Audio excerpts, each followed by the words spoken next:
Hi, Jason Baker here with Rise Real Estate. It is Monday. I wanted to remind you, and the link is below, that we have our Montana Real Estate Mastermind. There's been 10 or 15 of us on most of these calls. It's been fun, enlightening. Everybody can heckle me. It's great. That's at 7 o'clock tonight. I would love to have you there. So just, I do need to know who's coming, because if nobody signs up, then I just I don't know, I go eat instead, or I eat again. Okay, this morning at Power Up, we do Power Up with our team every morning at 8:30 to 9, and usually, since I'm so long-winded, that goes to 9:15. I bore the heck out of everybody.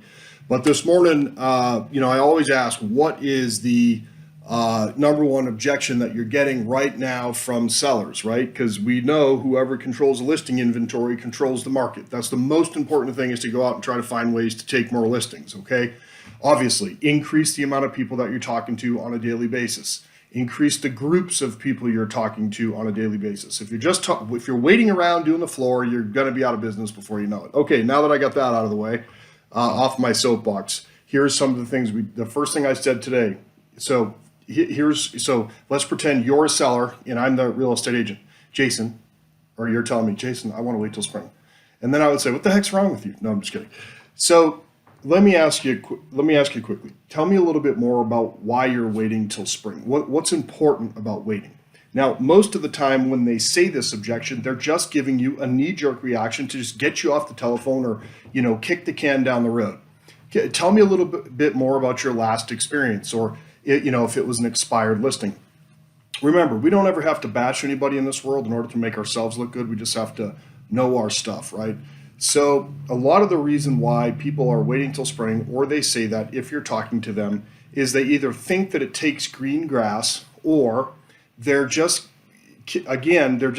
an avoidance thing. So asking more questions. Tell me a little bit more about why you're considering moving.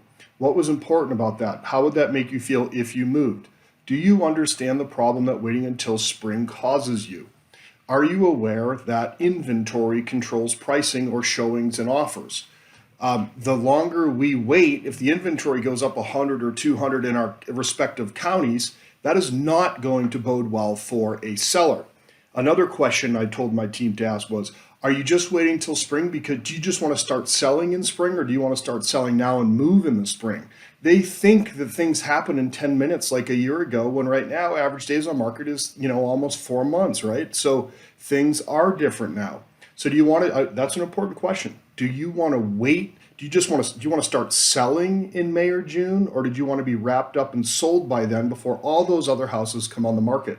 The most powerful question you could ever ask. And so then I talked about digging deeper. So why are you moving down there? Our job as real estate agents is to figure out what the client wants or needs. What is going on in their life that's causing them to move, right? So we have to dig deeper and get on a human level with them and figure out exactly what is going on in their life that they need our help with, right? It's just, we get too we're too worried about a commission, or we get too worried about us and our deals and our numbers and everything. We forget about who we're there. I'm not saying you do. I'm just saying as a whole, sometimes we tend to get ahead of ourselves, right? So ask 2, 3, 4, 5 more questions about how they're doing. What was the reason you originally thought about this? You can be honest with me. Tell me why you're waiting. Is there a reason? Sometimes it's just their kids graduating, right? So all we have to do. So here's another one. Well, so if we could get it listed now, but make sure you didn't have to move until June or July or May or June or April or May or whatever it is, would that be worth 10 or 15 minutes of your time to sit and visit how we could do that? Yeah, just let me worry about all that stuff, right? So do not take that I'm just waiting till spring as an answer without asking some follow-up questions. So I just wanted to throw those in a video, but mainly just invite you to the mastermind tonight. So we're going to be going over how to pre-qualify a listing agreement, because now that you're going to take a ton of listings, you got to know what to say to make sure you get the listing the first time you're there, and that's what we're going to cover. All right, please sign up. Bye-bye.